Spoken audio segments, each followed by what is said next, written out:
You must have come from our other video from earlier, and I believe this one too. I notified you. I invite you to subscribe, turn on notifications with the bell, and like the video. I've already won. You've already won. So always remember to play responsibly. It's for people over 8 years old. It's for fun. It's not an investment, man. We're here now bringing you an in-depth analysis of the red and black soccer market, and I invite you to share this video, okay? It's very important. The other video was about more specific stadium news. It will be here on the end screen for you to check out for those of you who didn't watch the previous stadium video. We talked about everything. There's also yesterday's video about Wesley, who could generate a lot of profit for Flamengo, and also about Breno Bidon, this video. Here we're going to talk about the market, about who Flamengo can sell and who might arrive. I invite you to subscribe, share, leave a cool like. It's very important. And comment, leave your comment too. We're together. Let's go to the video. Red and black greetings. This is Flamengo. Let's go. Flamengo might offer 130 million for Lazio's striker, okay? We're talking about 20 million euros. That's the amount the Turkish journalist Ekrem Kono reported. That Flamengo should offer 20 million euros, but Lazio's directors want 30 million euros. It could go up to 25, so the deal could reach around 150 million reais or a little more. Signing Tati Castellano, age 27. He's right there just at the age limit set by BAP, but he's a player highly rated by Flamengo's board and by Jose Boto. So, Flamengo will make exceptions, like for Arias and Tati Castellano. They could be players for whom Flamengo will make an exception, but then Flamengo needs to sign other younger players. And there are names on the market who can fill that need of lowering the average age there, but still making good signings. For example, you have two players, like John Arias. If Flamengo signs him, they'll pay a high price and won't negotiate. He could return to European football, possibly later with Marabia. China doesn't exist anymore, right? Chinese football's transfer market is finished. They once paid big for players, but that's no longer the case. You have Major League Soccer, you have Arabia, but you're not going to recover the investment in John Arias. Flamengo knows they won't recover the investment, a possible investment in John Arias. Flamengo already knows that. Flamengo can't recover an 18 million euro investment in John Arias. It's money thrown away, actually. It's going to be exchanged for prizes, for titles, and everything else. Flamengo already has a good squad, but they add another player to stay on top for 5 more years. Okay, that's fine. It's sporting profit, but Flamengo can't just think about that. So, for example, if you bring in Arias and bring in Tati Castellanos, that one, Tati Castellanos, Flamengo would only be able to sell him and not recover the full amount, just recover a part, a good part, 2 years later, at most 2 years later. And then you don't get as much sporting profit, you don't take as much advantage of this player after he adapts. It's almost time for you to sell, so that's how it is. Flamengo can spend that, yes they can, by selling some players.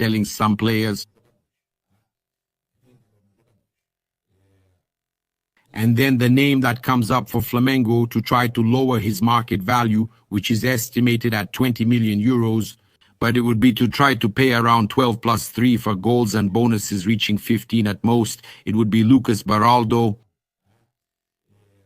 the defender, so Flamengo will need him. He's from Paris Saint-Germain. Flamengo could try to sign him. He hasn't played much. He also plays as a left back. If necessary, yeah, it's not the priority, and we even know that we have 3 left backs. But for center back, Flamengo is going to need a center back. There is Cleito's departure, Pablo Castro's departure. Frees up payroll space, especially with Pablo's high salary. And then Beraldo, a 1.86M tall center-back, would be a possibility. It's not a confirmed name. It's just that Flamengo is going after him. I just know it's a name they like, okay? The club scouts like him, but it's that thing. He would be expensive, right? But he's much better than Vitão. He's a player who's already proven himself in Europe, unlike Vitão. I think it's a waste of money, especially because you can't get the amount for Thiago Maia. Inter doesn't want to deduct Thiago Maia's value from the debt. So, man, if you have to pay a player to Inter and Inter doesn't want to include it, doesn't want to pay you at all, and doesn't want to put that in there, Get out of that. Keep charging. Let those guys get a transfer ban. Keep charging them at the CNRD. Don't get involved with those guys anymore. Don't make any deals with them. Just take it to court and let Vitão go to hell. Let him go wherever he wants. It's not the player's fault, but let him go wherever Inter wants. I'll say it again. It's not the player's fault. Inter is scamming Flamengo by not paying them, but no one pays anyone. But in the end, if you sign the player, you're rewarding Inter and accepting these terms from Inter. You shouldn't accept that. Us. So, I brought you all this information, all related to the transfer market. And now I'm going to talk about our conversation from our very important person group here with Tulio Mene. He said, Matheus Cunha, goalkeeper, leaves for free. Flamengo needs a new goalkeeper and might sign one for about 5 million euros. Pedro Morisco, a 21-year-old player. Okay, excellent age. It's Pablo Castro and Clayton leaving for free, but it opens up space in the payroll. All three, Matheus Cunha included. Okay, you're going to need to sign a center-back. I've already said that Beraldo would be an interesting name, but you can also look for other young players in the market and bring them in. And Flamengo prefers Brazilians because the Brazilian Football Confederation is changing things. They're trying to reduce the number of foreign players. Now you have the players that Flamengo might receive something for, so I'm going to write down these amounts. Hey, pay attention here, okay, Juninho? Pumas, from Mexico, 5 million euros. Matias was coming. It's estimated at 5 to 8 million euros. I'll use 6 million, so 20 is 11. Alan, let's say he's sold for 3 to 4 million euros. Let's put 3 million euros, right? You probably can't recover much with Alan, right? 3 million euros. With 11, 14 million euros. Michael also won't sell for even half of what he paid. 3 million euros, we're talking about 17 million euros. Then you sell for 13, 12, 13 plus bonuses. Let's say 13 million euros. Alassian, that's 30 million euros that Flamengo sold.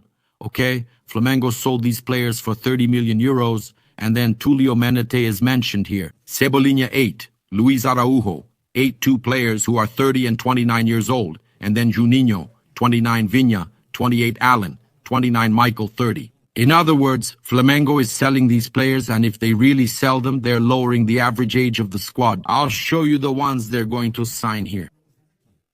And then, only Alassian, who's 20, would leave, who's younger, but that would be to bring in money, 30 million euros. Bobby already said that Flamengo doesn't need to sell, but actually Flamengo is reducing the age of the squad, and that also brings more capital to the team. They already have $1 billion, so they might not spend it and could use it for the stadium. We'll discuss the stadium here later, okay?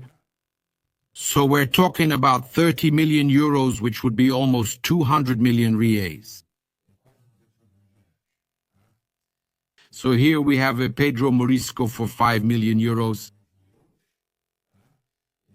Possibly, let's say, for 12 or 13 million a Beraldo. So we've already spent 18 if it's going to be Beraldo.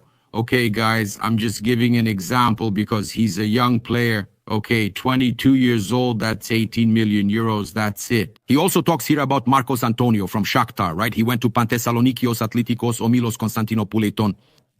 Marcos Antonio, 7.5 million. Okay, so you would already be spending about 25 million euros, right?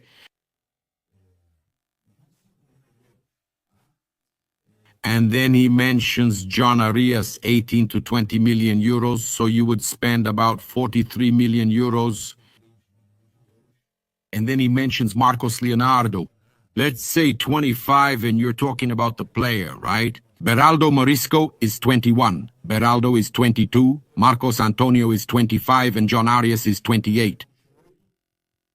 Marcos Leonardo or Tati? I think Flamengo will target Tati since he'd cost less. Flamengo would get close to 70 million euros in signings and would also lower the average age of the squad a lot, reaching around 68 million euros. The batch there, the 30, I mentioned a little over 30. And the cost would be under 200 million for those expecting $1 billion, right? Payroll will be due since many people are leaving, as I mentioned. Here it's Alan, Michael, Vinha, Juninho, Alassian, Pablo, Matheus, Cunha, Clayton. All these departures reduce the payroll. Drastically, yeah. And it's important for us to evaluate this, okay? It's important to sign a defensive midfielder. Hello, I'm putting our analysis here. It's important to sign at least one because Allen might be sold. Saul could be out for 4 months because of a procedure. De La Cruz could also be out for 2 months for the same reason. We would only have Pulgar and Jorginho's getting older, right? And Everton Araujo is a substitute. Flamengo needs a defensive midfielder, okay? Marcos Antonio, like we were saying, 25 years old, he's a player, so he could be interesting too, okay? Yeah, is that it? I wouldn't sell. People also talked about Luis Araujo being sold and Cebolinha for 8 million each. I wouldn't sell either of them. I would keep Luis Araujo and Cebolinha. I would renew Cebolinha's contract, okay? I think that's an analysis we can do with you guys. That's it. I invite you to follow, like, and share on all platforms. If you're on YouTube, I invite you to subscribe down below. Click the bell for notifications, like the video. Red and black greetings. This is Flamengo. Thanks, bye.